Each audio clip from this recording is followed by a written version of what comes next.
Jesus prays for all believers. My prayer is not for them alone.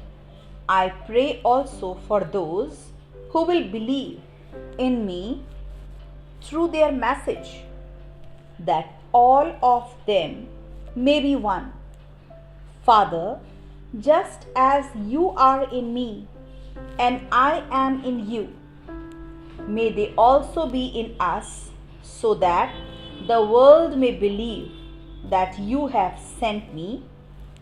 I have given them the glory that you gave me, that they may be one as we are one, in them and you in me, so that they may be brought to complete unity.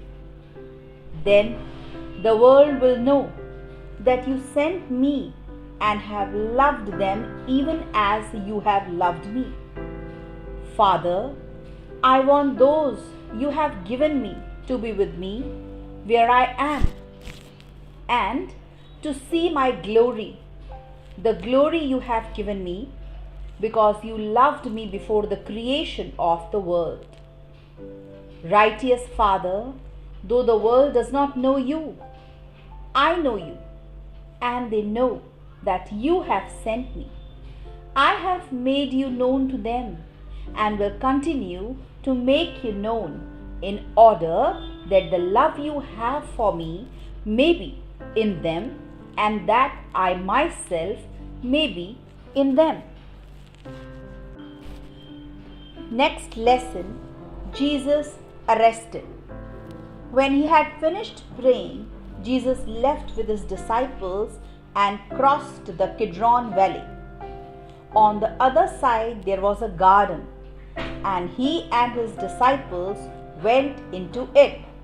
Now Judas, who betrayed him, knew the place, because Jesus had often met there with his disciples. So Judas came to the garden, guiding a detachment of soldiers and some officials from the chief priests and the Pharisees. They were carrying torches, lanterns, and weapons. Jesus, knowing all that was going to happen to him, went out and asked them, "Who is it you want?" "Jesus of Nazareth," they replied. "I am he," Jesus said. And Judas, the traitor, was standing there with them. When Jesus said, "I am he," they drew back and fell to the ground. Again he asked them, "Who is it you want?" "Jesus of Nazareth," they said. Jesus answered, "I told you that I am he. If you are looking for me, then let these people go." This happened so that the words he had spoken would be fulfilled. "I have not lost one of those you gave me." Then Simon Peter, who had a sword, drew it and struck the high priest's servant, cutting off his right ear. The servant's name was Malchus. Jesus commanded Peter, "Put your sword away. Shall I not drink the cup the Father has given me?" Then the detachment of soldiers with its commander and the Jewish officials arrested Jesus.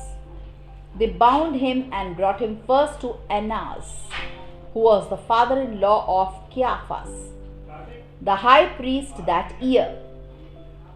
Caiaphas was the one who had advised the Jewish leaders that it would be good if one man died for the people. Next lesson, Peter's first denial. Simon Peter and another disciple were following Jesus. Because this disciple was known to the high priest, he went with Jesus into the high priest's courtyard. But Peter had to wait outside at the door. The other disciple, who was known to the high priest, came back, spoke to the servant girl on duty there, and brought Peter in. "You aren't one of this man's disciples too, are you?" she asked Peter. He replied, I am not. It was cold, and the servants and officials stood around a fire they had made to keep warm. Peter also was standing with them, warming himself. Next lesson, the high priest questions Jesus.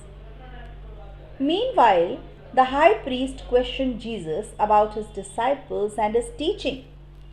I have spoken openly to the world, Jesus replied. I always taught in synagogues or at the temple, where all the Jews come together. I said nothing in secret. Why question me? Ask those who heard me. Surely they know what I said. When Jesus said this, one of the officials nearby slapped him in the face. Is this the way you answer the high priest? He demanded. If I said something wrong, Jesus replied, testify as to what is wrong. But if I spoke the truth, why did you strike me? Then Annas sent him bound to Caiaphas the high priest. Peter's second and third denials. This is the next lesson. Meanwhile, Simon Peter was still standing there warming himself. So they asked him, You aren't one of his disciples too, are you? He denied it, saying, I am not.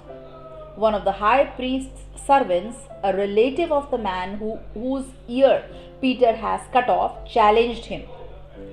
Didn't I see you with him in the garden?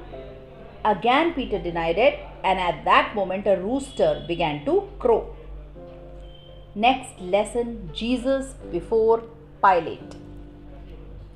Then the Jewish leaders took Jesus from Caiaphas to the place of the Roman governor. By now, it was early morning, and to avoid ceremonial uncleanness, they did not enter the palace because they wanted to be able to eat the Passover. So Pilate came out to them and asked, What charges are you bringing against this man? If he were not a criminal, they replied, he would not have handed him over to you. Pilate said, Take him yourself and judge him by your own law. But we have no right to execute anyone, they objected. This took place to fulfill what Jesus had said about the kind of death he was going to die. Pilate then went back inside the palace, summoned Jesus and asked him, Are you the king of the Jews?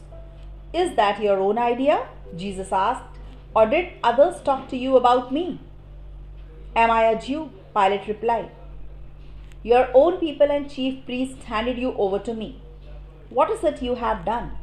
Jesus said, My kingdom is not of this world. If it were, my servants would fight to prevent my arrest by Jewish leaders. But now my kingdom is from another place. You are a king then, said Pilate. Jesus answered, You say that I am a king. In fact, the reason I was born and came into the world is to testify to the truth. Everyone on the side of the truth listens to me. What is truth? Retorted Pilate. With this, he went out again to the Jews gathered there and said, I find no basis for a charge against him. But it is your custom for me to release to you one prisoner at the time of the Passover. Do you want me to release the king of the Jews? They shouted back, No, not him. Give us Barabbas. Now, Barabbas had taken part in an uprising